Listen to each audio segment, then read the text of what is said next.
Hello and welcome back to another OMNIHEROES video. In this video we're going to have a look at Hell 50, but first things first, I want to show that there is still 16 days left in the season. So if you're wondering why I'm not up to Hell 100 yet, it is because we do have 16 days left in the season, and I still have content to make, and I have been pushing a lot of different and varied types of content. I've been releasing how high is the corrode stack limit? How high can we get that?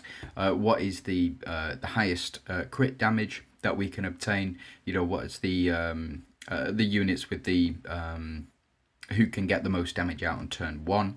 Stuff like that. I've been releasing or have scheduled to release over the next couple of days, and the reason that I'm stalling so much is not because I can't get to Hell 100 and defeat it. It is again because I've still got 2 weeks worth of content to make, and Nightmare and Hell difficulties really are the only PvE stuff left. We do have some Foggy Coliseum stuff, as you can see. Supremacy 34 last time. I was playing Magic the Gathering in paper. I was playing Magic the Gathering in paper. I wasn't just sitting there on Arena, and ended up crushing my opponents, or my friends, should we say, my frenemies, with my Sauron deck. It was a lot of fun, and I missed out on World Arena. But what we're going to focus on today is Nightmare 50. I just thought I would go through as to why it's taking so long to get to Hell 100. I know you're all on the edge of your seats waiting for a solution to that one. And if you want a quick answer, you need to hit the boss with max damage 100 times. I believe that's the way it works.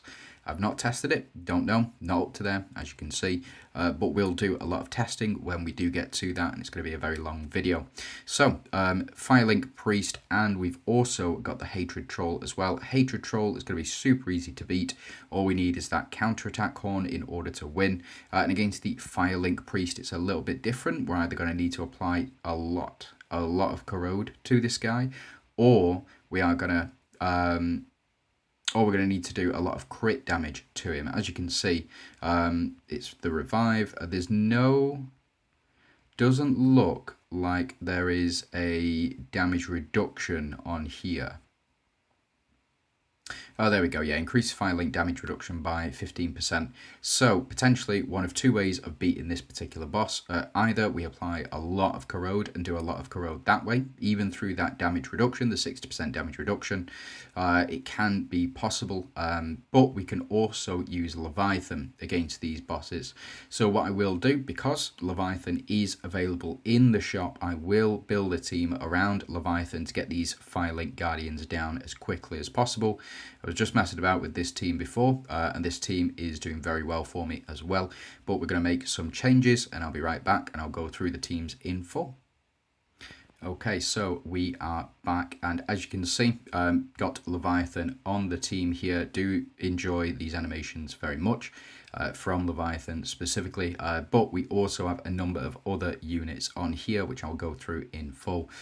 So first team against this Firelink Priest. Remember, we have to reflect as much, or at least we have to send these Firelink Guardians attacks back to them, because it's not really reflect damage, it's more they just attack themselves directly with Leviathan's ability, which is why it is so strong. And I would definitely suggest you prioritize getting a copy of Leviathan as quickly as you possibly can. So flipping out every single time. So Leviathan's ability, she increases all allies reflect rate by 200% and max HP by 50%. It's good, but it's this skill right here that we're looking at. While Leviathan is alive, there is a 50% chance that enemy heroes' active skills will be redirected to target themselves. This is going to be one of the key components in defeating the Firelink boss. Now, you do not need Leviathan on the team. You can just run Elmer in this spot as well, and this team will get it done. It will just take a lot longer to get it done, and the reason for that is because Dahlia, one of your main damaging units on this team, is going to attack this front row more often than she will attack the back row. Elisha will attack this back row all the time and does crazy amounts of damage if you put her in the right spot. But Dahlia specifically, she does on her most damaging skill, which actually is her active skill, not the ultimate skill. It is the active skill, the second active skill. She does a lot more damage most of the time because Atrox has had enough time to build up, and has had buffs copied as well. So the point of this is that with Leviathan on the team, you're going to do more damage to this Firelink Priest because he's going to be the only target available for all of our attacks. Whereas with the Firelink Guardian still alive and Leviathan not on the team, it might take you sort of 10, 11 rounds to get through all of the damage reduction on this boss as well. Now, with regards to relics, we have gone for Soulbinding Lance. So this gives our double attacks. So long as we proc the Lance, then our units will double attack for the next 2 rounds. And then we've got Excalibur here to do the business, increasing our crit rate. We don't care about the stun portion of it. What we care about is the crit rate increase. Not the crit damage increase, but the crit rate increase, because I found that crits deal higher damage than if you don't crit. Crazy. And we also have the whip as well, the Demon Bane whip, in order to increase our HP as much as possible. This plays into Orphelia. So Orphelia, I've been through it before many times, but in case you've been living under a rock for the past 6 months, Orphelia, the effect of increasing max HP of all allies will additionally provide attack bonus with a conversion rate of 50% as well. So can be a very powerful effect, and unlocks at 6 stars. So you don't really need high levels for these particular units. All you need is the units themselves. Dahlia, preferably, you want it 7 stars. Elisha, you preferably want 7 stars. Realistically, 8 stars to pair along with Leviathan, who also, she only needs, I believe it's 7 stars. So the first passive is the increase. Yeah, so you need Leviathan at 7 stars in order to proc this, to proc the passive. But again, you can just use Elma in that spot if you don't have a 7-star Leviathan. And finally, Atrox. She has been with me since the beginning of the game and will continue on throughout the remainder of the lifespan of the game, I suspect, at least for the next 10 years. We'll see. But the point is, Atrox has been a staple for everyone and is relatively free to play. You do not need to purchase any copies of her. You will get her for free over the course of the lifetime of the game. I have probably purchased 1 copy of Atrox, and that was from the $9.99 pack right at the start of the game, where you get the purple gear for one of your units. That is the only time. So again, all of these units, as free to play, you should be chasing as much as possible. And the Lance is now readily available from the rebate from the Invoke Crystal summons, or the relic summons. Lance is now available in that ticket, I believe, so go and pick that up as much as you possibly can. Now we move on to the artifacts. First things first, we do have the 300% increase for Dooms. That's to give Dahlia as much damage as possible, and Leviathan as well, don't forget. We also have splash damage to provide as much additional damage as possible. We have Pursuit Dart to give us an additional attack if we crit, which we should do because we've got Excalibur on. And we also have, at the start of battle, every 1 speed additionally increase the chance of casting ultimate skills twice. So we want as many ultimates as possible. We do increase our reflect rate as well, and we also have a damage boost of 20%. Now we move on to the next team. I just wanted to try it out, having Ozzy, having Emily, Lancelot, just the 3 non-DD heroes. I wanted to check it out. I wanted to see if it's possible using these particular units. We also have Gaia on the front row and Pandora over here as well. Of course, we have Pandora. It is what it is. But what we need to look at is the artifacts. As you can see right there, the counter-attack horn is in, Sinful Band is in, and we also have the Undying Shield as well. We have increased speed by 50%, accuracy by 50%, increased crit rate by 50%, speed again goes up by 50, damage reduction, and also attack as our artifacts as well. I've tried to go as light as possible on the super, legendary artifacts and the epic artifacts. I've just tried to go the light as possible to make it as easy as possible for players to do what they need to do. Now we do have the chest here. We have the Blades of Chaos, and we have Knight's Edge as well. The reason that we've got chest in here is to double the number of activations, so we get that survivability, because again we're working with relatively low, not low level units, but weaker units than we would typically be using. You know, I could be using Mulan in here, I could be using Tsukiyomi in here, Tiamat in here, but at the moment I want to try and see if it's possible with just these units as well. Now I haven't got very high level accessories for these either. I haven't pumped any resources into them. They are just the base accessories for Emily, Ossie and Lancelot. Gaia does have reasonably high accessories, T12. Pandora has T12 as well. So let's have a look. So yeah, already been through that, already been through this. Knight's Edge to increase attack as well. So I've chatted on for way too long, of course, as I always do. So let's jump into the actual action and let's see just whether or not these strategies can work.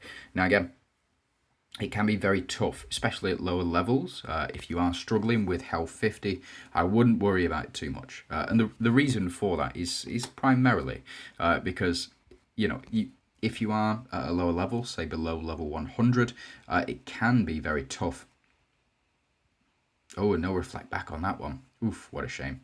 But it can be very tough because, you know, your units just don't have the high gear level, the high ascension level, the high... what's the Yggdrasil one? Like an enchantment level, something like that. But the point is that you know, you've just got to keep persevering and keep persevering. This game, it's an idle game. You're going to build up resources over time. You cannot speed it up, but you can. But you need to pay absurd amounts of money to do so. I've been playing for around 2 years at this point. Coming up to September, I think. I'll have been playing for 2 years.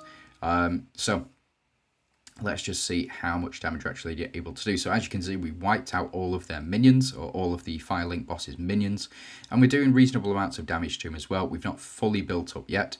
The reason that Elisha went first there is primarily because of the speed stat. So she has got a higher speed stat than Atrops, but Atrops has double ultimated here, so it will allow for you to do much more damage. And as you can see, we've got the triple ult here from Leviathan, and now we do get Dahlia to activate. And as you can see, because we've taken out these minions, there is no damage reduction for this boss, and it makes it super easy to take them out. So we did get the victory there in round 2. Again, it's because the boss's minions have gone down, and Leviathan is the easiest way to do that. If you don't do that, then you're going to be struggling damage-wise for the entire fight. And having Elmer on the team, although your team will be invincible, it can be a slogfest, because although Elmer does provide that invincibility for your team, the problem is he just doesn't do very much else. If I'm honest, you can't taunt these enemies, you can't do any damage to them, and you know, it makes it so much easier when you can just get them removed right away. And it's something that I really hope that the devs keep, because it just makes my life so much easier. So we do get all of these minions going down because of the counter-attack horn for this one. So as you can see, after triggering dodge, retaliates with a basic attack, and when an enemy deals basic attack damage, it will lose 1% of its max HP as well. Now, the boss's minions have gone down, so the boss will lose 40% of his overall HP. And if we can do that again, well, we will do that again if we get up to round 10 and we've still not taken this boss down. He will resummon his minions in round 10. We want to get those minions killed as quickly as possible, so we do an additional 80% damage. An additional 40%, totaling up to 80% overall damage that this boss does to himself. But fortunately, I think Pandora is going to take the biscuit here. I think that is the damage cap for this boss. So Pandora here doing a lot of damage, and as you can see, we've already done the 10% that we need right now, and that's only going to get more and more and more and more as the game proceeds. So yeah, Pandora going up and up and up. We do get Lancelot here as well, doing respectable levels of damage, but it is more to do with the fact that we are looking at Pandora doing the majority of the work. Now, you do need Pandora at 7 stars for this, so you need Leviathan and Pandora at 7 stars to use these tactics. But if you don't have Pandora in this spot, you would go with Mulan. You would go with another DD unit that does exceptionally high damage, or applies even more corrode, potentially even using Dullahan in that spot to get the max amount of corrodes possible, because Lancelot will increase that corrode damage done by 200%. Works out very, very well. And if you have Emily's exclusive runes, she will also increase the amount of damage done as well. So we get the miss there, we get the attack back, and then Gaia does retaliate with an ultimate attack, which should proc Pandora one more time. Yep, there we go. And oh no, nearly there. We got him here, I think. Yeah, there we go, spot on. So as you can see, Pandora to do the most damage. Of course, 62% of the damage of that boss. It is great. Leviathan to do also a lot of damage to the other boss. So that is Hell 50 all sorted and done.